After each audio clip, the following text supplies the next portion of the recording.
with grid-based mouse movement, and continuous cursor movement in the form of mouse gliding set up in VoiceAttack, you might think that it's easy to control the cursor in any game.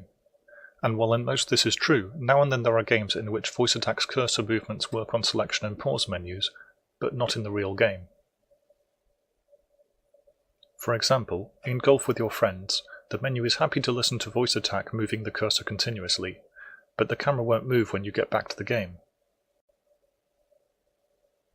And in Star Trek Online, the camera moves, but in large increments regardless of the cursor speed. Fortunately, there is a quick fix for this. In VoiceAttack, the mouse move options include a checkbox, Move using relative data useful for 3D games. If you check this option, instead of measuring your mouse movements in pixels, it measures them in Mickeys, which is a unit representing the smallest amount a mouse can move. But given that most of the time this is equal to 1 pixel, it doesn't remove the functionality we've had so far. And with Mickeys instead of pixels, the 3D games which weren't listening to cursor movements before now listen to them properly.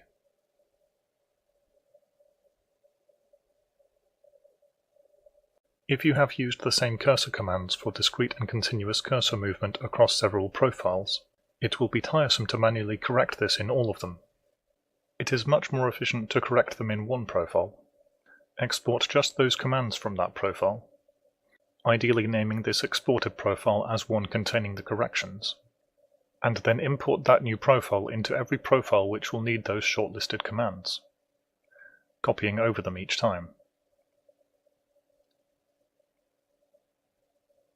Note that any commands which reference the commands you copied over will now say command not available, and so you will need to update those.